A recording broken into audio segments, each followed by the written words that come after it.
हिंदी में यूपीएससी की तैयारी से संबंधित प्रोग्राम्स को देखने के लिए सब्सक्राइब करें स्टडी IQIAS हिंदी।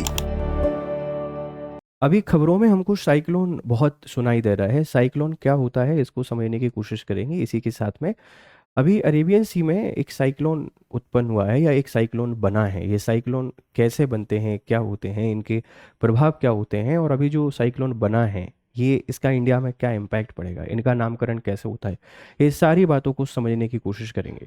आप जनरल स्टडीज़ की जियोग्राफी वाला जो सेगमेंट है वहाँ पर इसको यूज़ कर पाएंगे। डिजास्टर मैनेजमेंट में भी यूज़ कर सकते हैं, क्योंकि जब भी कोई प्राकृतिक आपदा आती है या प्राकृतिक घटना होती है उसके कारण थोड़ी बहुत तो हमको परेशानियों का सामना करना पड़ता ही पड़ता है। तो पहले खबर पर चर्चा करते हैं। खबर क्या है, फिर इसके सारे डिमेंशन को देखेंगे। महाराष्ट्र में साइक्लोन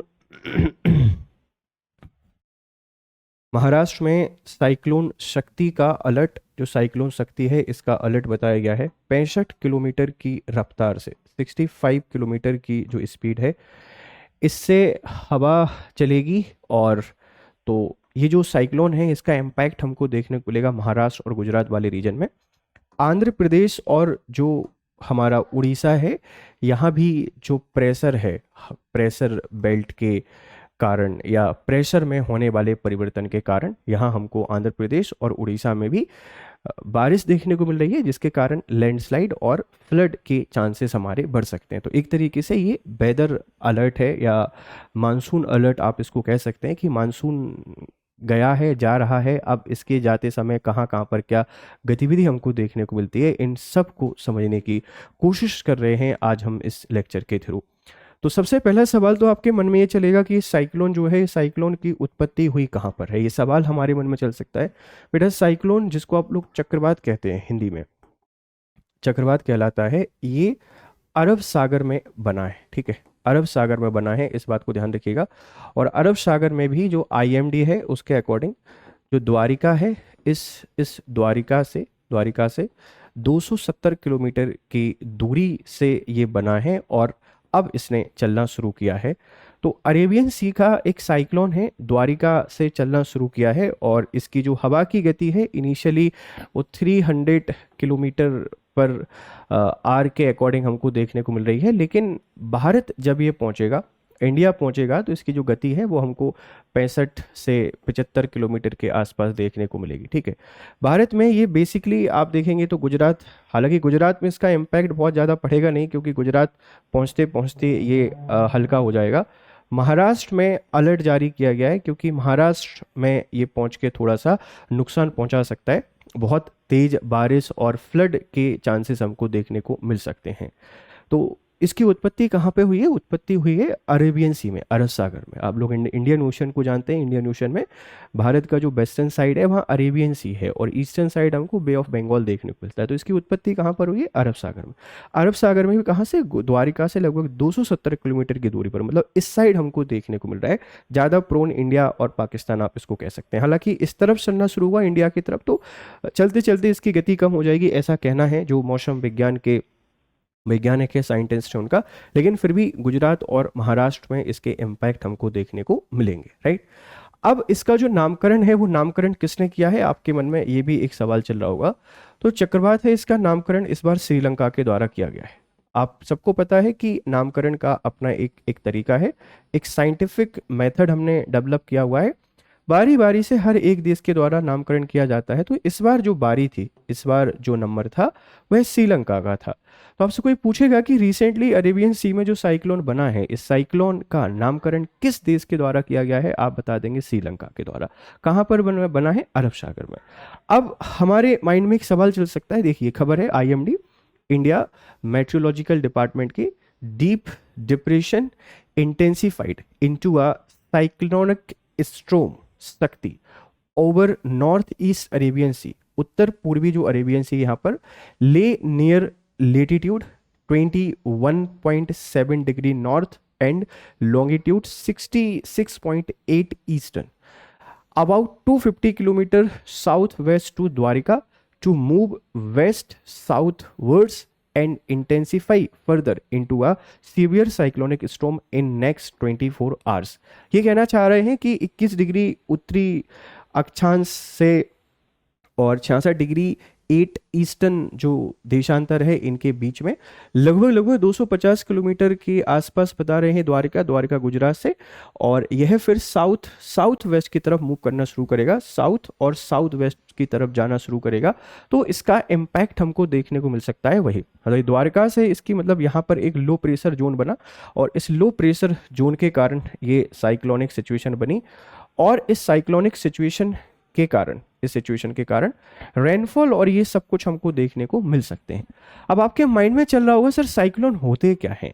ये एक मौसमी घटना है, यह एक वेदर फिनोमेना है। मैं आपको बता दूं, पहले मैप कहाँ गया हमारा, एक मैप के थ्रू आपको मैं समझाने की कोशिश करूंगा कि दो घटनाएं आप लोग सुनते हैं, एक चक्रवात, ठीक है, एक होता है चक्रवात जिसको आप लोग कहते हैं साइक्लोन। साइक्लोन बेसिकली क्या होते हैं, यह लो प्रेशर जोन होते हैं, लो प्रेशर।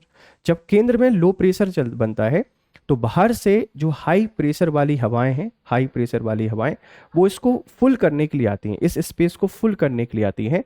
और यहाँ पर एक्सट्रीम लो प्रेशर है।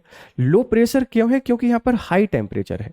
जब हाई टेम्परेचर होगा तो लो प्रेशर होगा, इसके कारण हवाएं, जो हाई प्रेशर से हवाएं आती हैं इसको भरने के लिए, वह ऊपर गर्म होती हैं, ऊपर उठती हैं।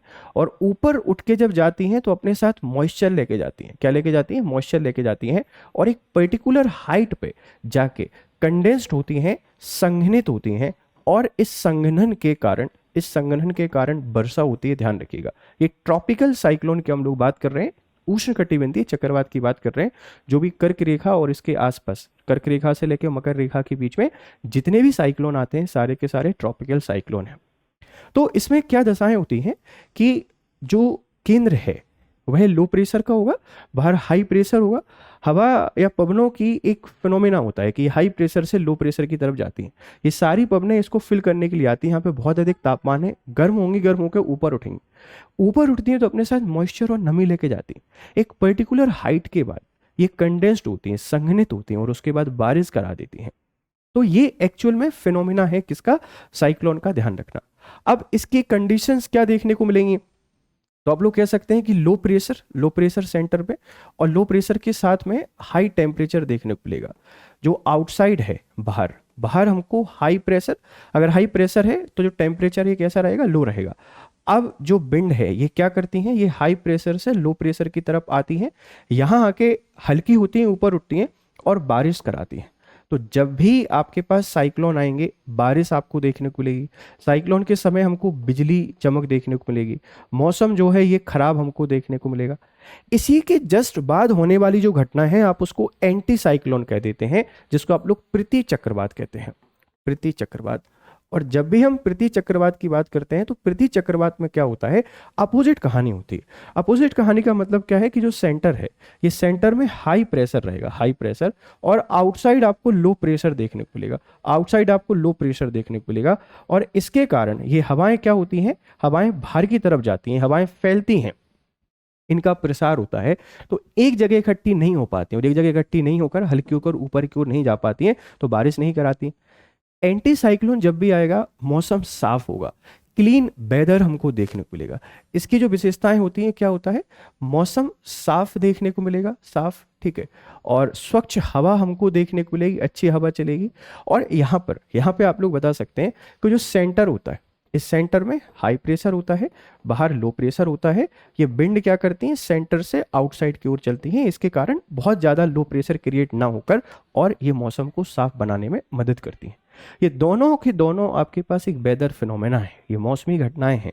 और हम बात कर रहे हैं ट्रॉपिकल एरियाज की। अभी जो शक्ति आया है, शक्ति अरब सागर में जन्मा है। और जब भी मानसून जाता है, इस मानसून के बाद हम सबको पता है कि सेकंड समर सीजन हम लोग देख रहे होते हैं और टेम्परेचर को लेकर ज़्यादा डिस्टर्बेंस हमको देखने को मिलता है।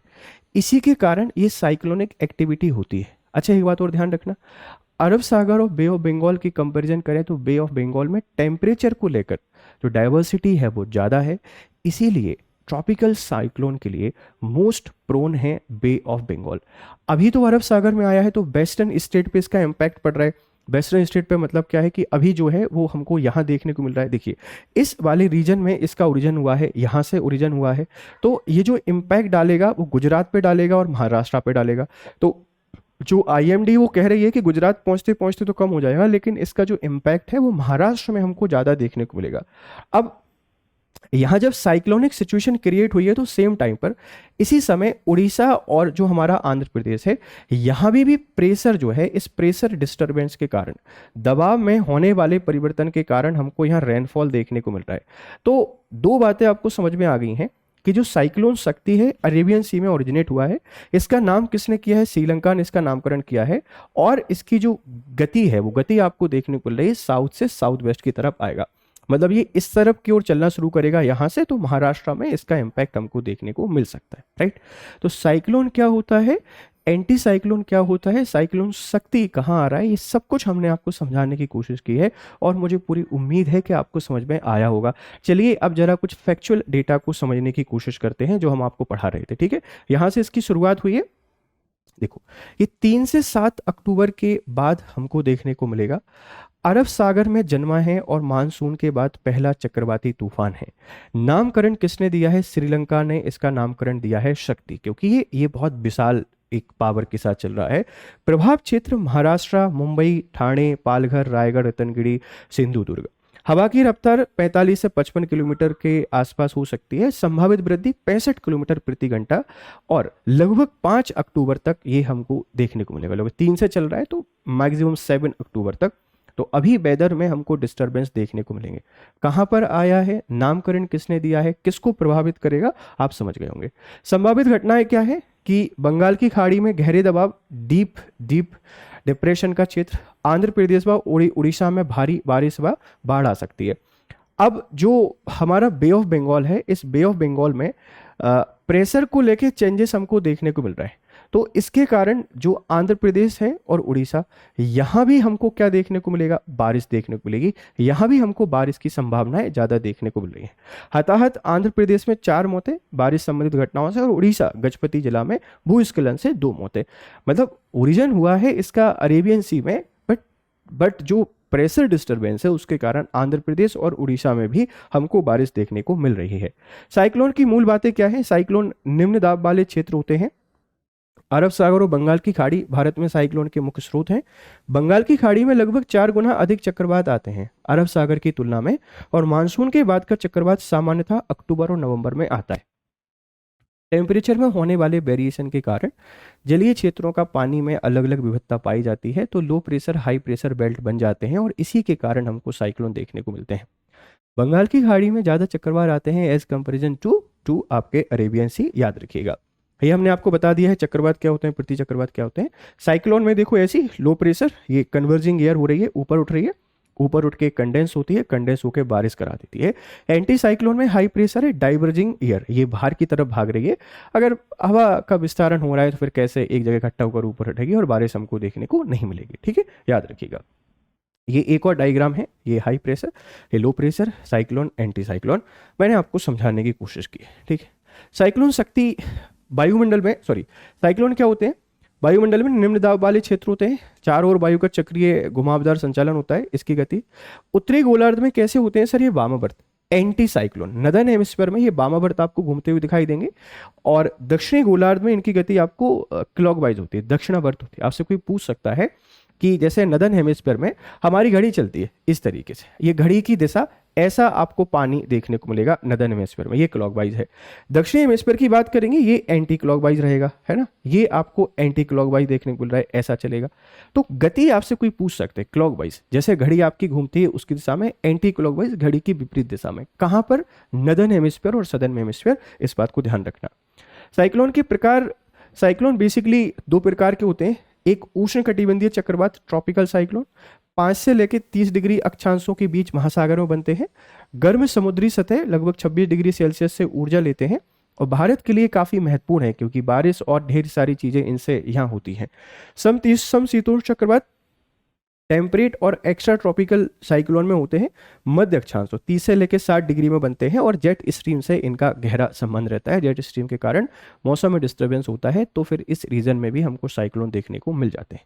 2 प्रकार के हैं, एक है ट्रॉपिकल, एक है टेम्परेट, और ये लेटीट्यूड से काफ़ी इफेक्ट पड़ता है। लो लेटीट्यूड पर ट्रॉपिकल और हाई लेटीट्यूड पर आपको टेम्परेट साइक्लोन देखने को मिल जाते हैं। ठीक है, चलिए अब साइक्लोन का नामकरण की प्रक्रिया, WMO वर्ल्ड मेट्रोलॉजिकल ऑर्गेनाइजेशन और ESCAP economic and social commission for Asia Pacific cyclone panel के तहत इनका नाम किया जाता है। इसमें 13 देश शामिल हैं, Bharat, Bangladesh, Pakistan, Sri Lanka, Myanmar, Maldives, Oman, Iran, Qatar, Saudi Arab, UAE, Yemen और थाईलैंड।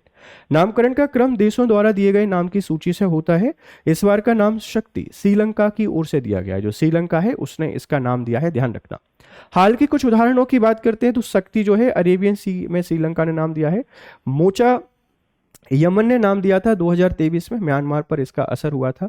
अम्फान नाम थाईलैंड ने दिया था, 2020 में सुपर साइक्लोन के नाम से जाना गया था। और ताउते नाम म्यांमार से 2021 में अरेबियन सी में आया था। तो रिसेंटली किस चक्रवात का, किस साइक्लोन का नाम किसने क्या दिया है, ये आपको समझ में आ गया होगा। आप मुझसे जुड़ना चाहते हैं तो ये टेलीग्राम चैनल है, आप इसको ज्वाइन कर सकते हैं। तो हम समझने की कोशिश कर रहे थे कि ये साइक्लोन क्या होते हैं, एंटी साइक्लोन क्या होते हैं, कहाँ पर आ रहा है, कहाँ इसका ओरिजिन हुआ है, नामकरण किसके द्वारा किया गया है। ये वेदर फिनोमेना होती है। देखो, इनके प्रभाव हमको देखने को मिलते हैं, कई सारे लॉस हो जाते हैं। जैसे अगर फ्लड आ जाता है, एक्सट्रीम साइक्लोन आ जाए तो फ्लड आ जाता है, उससे जान माल की हानि हो जाती है। और मछुआरे परेशान हो जाते हैं। समुद्री मलबा मैदानी भागों में आ जाता है, जो तटीय क्षेत्र के लोग हैं उनके जीवन में परेशानियों का सामना करना पड़ता है। तो चक्रवात एक वेदर फिनोमेना है, एक मौसमी घटना है। और ये अभी अरेबियन सी में चक्रवात तूफान, मतलब तूफान या जिसको आप लोग शक्ति कह रहे हैं, ये जन्मा है। आप मुझे बताना कि हमारा जो अमेरिका पे आने वाले चक्रवात हैं उनको किस नाम से जाना जाता है, इनके क्या नाम है, और बताने की कोशिश करना कि जो हमारा बे ऑफ बंगाल है इसमें ज़्यादा साइक्लोनिक एक्टिविटी क्यों होती है। और अगर ये लेक्चर आपको पसंद आया है तो इसको शेयर करें, आपके वैल्यूबल फीडबैक हमको जरूर दें। चलिए फिर करते हैं आपसे मुलाकात दूसरे लेक्चर में, तब तक खुश रहें, मस्त रहें, have a nice time, good day. Study IQ IAS, आपका सिलेक्शन हमारा मिशन।